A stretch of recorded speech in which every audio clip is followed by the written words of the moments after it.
আসসালামু আলাইকুম। আজ আমি বেলের শরবত বানিয়ে দেখাবো। বেলের শরবত তৈরি করা খুব সহজ। সারাদিন রোজা রেখে ইফতারিতে ঠান্ডা ঠান্ডা এক গ্লাস বেলের শরবত যদি খাওয়া যায় তাহলে মনে প্রাণে শান্তি আসে। আর এই শরবত খুবই হেলদি আর আমরা সবাই জানি বেলে অনেক পুষ্টিগুণ আছে। আশা করি তোমাদের এই শরবত খুবই ভালো লাগবে। তো কীভাবে বানাচ্ছি দেখা যাক। এখানে একটা বেল নিয়েছি, আর সবাই জানো বেলের বাইরের দিকটা খুবই শক্ত, তাই বেলটা একটা ভারী কিছু জিনিস দিয়ে ভেঙে নিতে হবে। এখানে গ্লাসের মাপ করে পানি নেব, আর চিনি সেই অনুপাতেই দেব। কিছুটা তেঁতুল পানিতে ভিজিয়ে রেখেছি, তেঁতুলের কাঁচ বার করে নেব। আর এখানে একটা ডেকচির মধ্যে গ্লাসের মাপ করে পানি দিয়ে চিনি ভিজিয়ে রেখেছি। এই যে চামচটা দেখতে পাচ্ছ, এক গ্লাস শরবতের জন্য এই চামচের 1 চামচ চিনি দিলে পারফেক্ট মিষ্টি হবে। রোজা করে যেহেতু টেস্ট করা যায় না, তাই পারফেক্ট মাপটা বলে দিলাম। এবার যে যত গ্লাস বানাবে সেই মাপ করে চিনি দেবেন। এবার এই ভারী জিনিসটা দিয়ে বেলটা ভেঙে নিলাম। বেলটা কিন্তু খুবই পাকা পাকা হলে অনায়াসে একটা চামচের সাহায্যে উঠে আসবে। দেখো, এইভাবে একটা চামচের সাহায্যে সব বেলগুলো একটা বোলের মধ্যে উঠিয়ে নিলাম।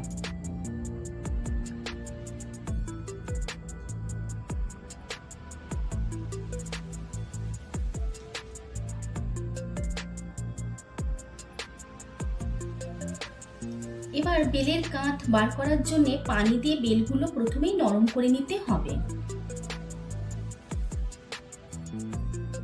আর এইভাবে হাত দিয়ে চটকে চটকে ভালো করে বেলের কাঁধ বার করতে হবে।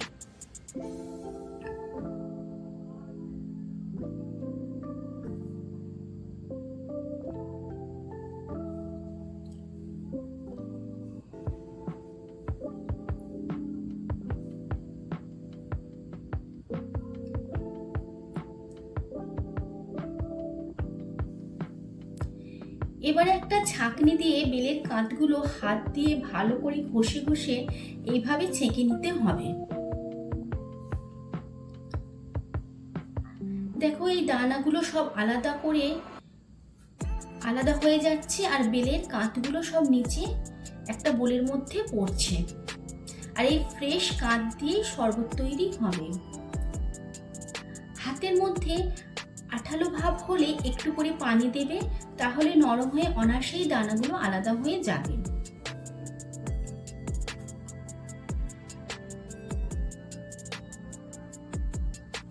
কত সুন্দরভাবে কাঁধগুলো বার হয়েছে দেখো।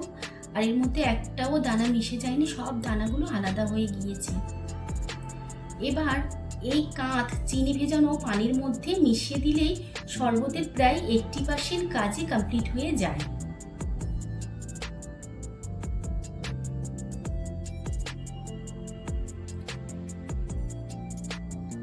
চিনি ভেজানো পানি দিয়ে কাঁধগুলি এবার খুব ভালোভাবে মিশিয়ে নেব।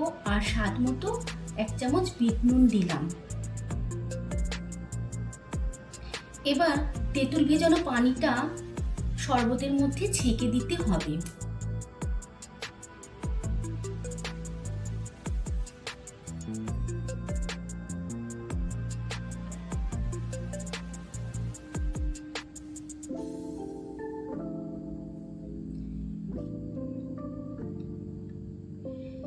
তেঁতুল পানি ভালো করে মিশিয়ে নেবার পর একটা গোটা পাতিলেবুর রস শরবতের মধ্যে আবারও দিয়ে দিলাম।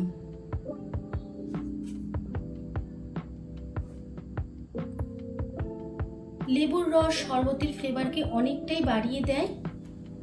এবারে একেবারে শরবত রেডি। ইফতারিতে এরকম ঠান্ডা ঠান্ডা বেলের শরবত সত্যি মন প্রাণ ও শরীর ঠান্ডা করে দেয়। তোমরা চাইলে ফ্রিজের মধ্যে রেখে পরের দিনও এই শরবত খেতে পারো। বেলের এই শরবত যদি ভালো লেগে থাকে ভিডিওটি লাইক ও শেয়ার করবে। তোমাদের কাছে অনুরোধ রইল চ্যানেলটি সাবস্ক্রাইব করে পাশে থাকা বেল আইকনটি ক্লিক করে দেওয়ার জন্য। এই রেসিপি কেমন লাগলো অবশ্যই কমেন্ট বক্সে জানাবে। আল্লাহ হাফেজ।